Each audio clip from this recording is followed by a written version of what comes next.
It's Pride Month in the States, and I'd like to kick it off by sharing some great gay anime to help you learn Japanese. There's honestly not enough LGBTQ plus representation in any form of media, and even less in anime.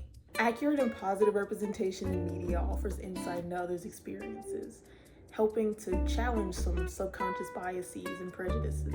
For the LGBTQ plus community, these types of media are few and far between. But I did my best to pull together some of the most respectful portrayals of specifically gay relationships for this video today. Stick around to the end to hear my favorite of the bunch.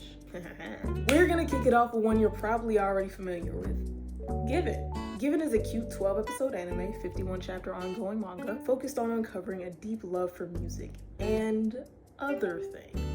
At its core, Given follows Mafuyu, a quiet high school student grieving the death of his former boyfriend, and Ritsuka, a talented guitarist who initially wants nothing to do with him, until he hears Mafuyu sing. La la la la.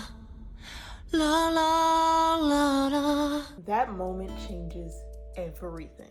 Ritsuka gets him to join his band, and music becomes the bridge between their inner worlds, helping them express what words can't. This isn't just a romance. It's a story about healing, connection, and finding your voice, both literally and emotionally. And yes, they do get together in the end. We love to see it. All right, that's enough summary. Let's talk about the nerdy stuff. Linguistic significance. Throughout the show, Mafuyu is portrayed as the more soft-spoken character, and this is of course reflected in the identifiers and grammar patterns that he chooses to use in regular conversations. This speech pattern plays directly into Mafuyu's soft boy aesthetic. Everything he says is light and airy and pleasing to the ear. On the other hand, we have Ritsuka, who uses more harsh styles of Japanese. Think of nani nani ndaro or janne instead of janai. His speech is littered with blunt endings and masculine undertones, which clues the audience into his tough guy aesthetic, though we all really know that he's just a little soft boy as well. These nuances don't just appear for no reason. They were specifically chosen to add another layer of context and interpretation to the story. Just like how Ritsuka's desperation to sound like a nonchalant dreadhead comes through clearly in his speech, you too can use subtle linguistic markers to match who you want to closely align with in Japanese. This will allow you to curate your unique Japanese voice. Yuri on Ice was the first BL anime I had ever watched. There was no shortage of hype for it online, and it didn't really take long for me to finally start the show. We follow Yuri Katsuki, a talented skater who's lost confidence after a crushing defeat. Just as he's about to give up, his idol, the legendary Viktor Nikiforov, shows up unannounced and offers to coach him. You already know where this is going. What starts off as a professional relationship evolves into something that's much more intimate and emotional. To me, the show stands out not just for its gorgeous animation and choreography, but for how it portrays queer love with nuance, respect, and warmth. It's not about big declarations. It's about the quiet moments, mutual growth, trust built on and off the ice. And while the relationship between our two main characters is not confirmed, it is heavily implied. So, we still love to see it. Just like we did with Given, let's analyze the linguistic significance of our main character's speech patterns. Yuri, leaning into his extreme lack of confidence in himself, rarely ever finishes a thought. He leaves each sentence open-ended, even in his own inner dialogue. This is a common way of softening the blow in Japanese, but when you use it for everything, it kind of loses its effect. Japanese is a very nuanced and indirect language.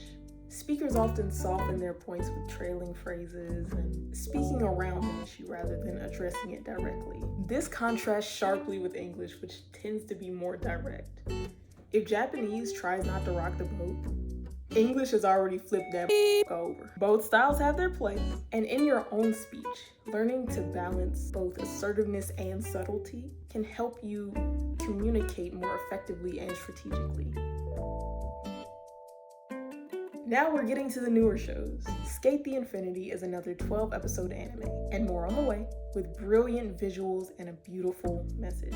At the center of the story are Reki and Longa, two very different people who meet at just the right time. Reki's an energetic, passionate skater who lives and breathes the sport, but he's held back by self-doubt. Longa, a quiet transfer student still grieving his father's death, stumbles into skateboarding by accident and turns out to be absolutely goated at it. Their bond is instant, but what makes it compelling is how it grows. They don't just skate together, they push each other to grow, to take risks, and to face parts of themselves they'd rather avoid. Reki teaches Longa how to fall in love with something again. Longa reminds Reki why he loves skating in the first place. By the end of the first installment, these two are not together romantically. We do get confirmation of Longa's feelings toward Reki, but nothing further than that. Even still, we love to see it, yes! We have a nice fire and ice trope with these two. Reki is the passionate, energetic optimist, beautifully contrasted by Longa's cool-headed, relaxed demeanor. Even without seeing their facial expressions or Longa's lack thereof, you can tell from their intonation how exactly they're feeling. For example, if you asked me how I was doing and I responded, "I'm fine," you would get very different vibes than if I said, "Oh, I'm fine." Intonation and inflection play a crucial role in Japanese. Speaking in a flat, unchanging tone makes you feel uninterested and disassociated from the conversation. But speaking in an over-the-top way can make you stand out, and not always in a good way.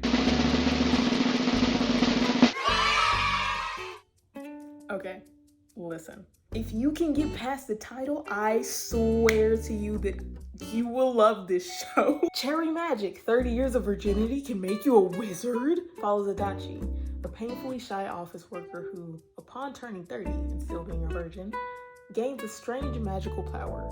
He can read people's thoughts with a single touch. And then it gets complicated because he finds out his handsome, confident coworker Kurosawa has been secretly in love with him. What unfolds is more heartfelt than what you would expect from a title like that.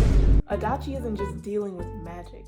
He's confronting years of low self-worth and emotional isolation. And Kurosawa, despite being charming and successful, he's vulnerable too, afraid of pushing Adachi away by feeling too much. Their relationship develops slowly, sweetly, and with genuine emotional honesty.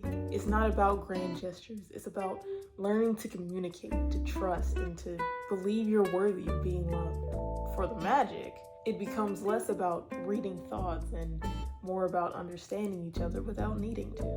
And yes, they do get together by the end. Everybody, all together now. We love to see it! As you may have noticed, most gay protagonists come in one of two forms: soft and unconfident, or loud and boisterous. Can you guess which one is which in this scenario? Yeah, it's not subtle. Kurosawa, the hopeless romantic he is a perfect example of how even speed can change how you are perceived. When speaking to others, his pace is steady, making those around him view him as calm and reliable. In his head, however, it's a rapid-fire stream of consciousness that even he struggles to interpret sometimes. The speed at which you speak can correlate to how happy or sad, energetic or tired, even how interested you are in the conversation. Isn't that crazy? As I'm sure you can see, speech nuances are infinite, and each of them carry a different meaning. Understanding the nuances of languages other than your mother tongue allows you to more deeply connect with it to a level that you don't really glean from just studying vocabulary. Hopefully this video helped clarify at least a few of these subtleties in Japanese. If you're interested in or you need a little persuasion to start learning Japanese, then please check out my previous video in which I share the 3 most important tips that helped me on my language learning journey. Hopefully it'll help you if you decide to start from scratch. Subscribe for more Japanese content and some, silly, goofy stuff as well. And as always, I'll see y'all next week. Bye!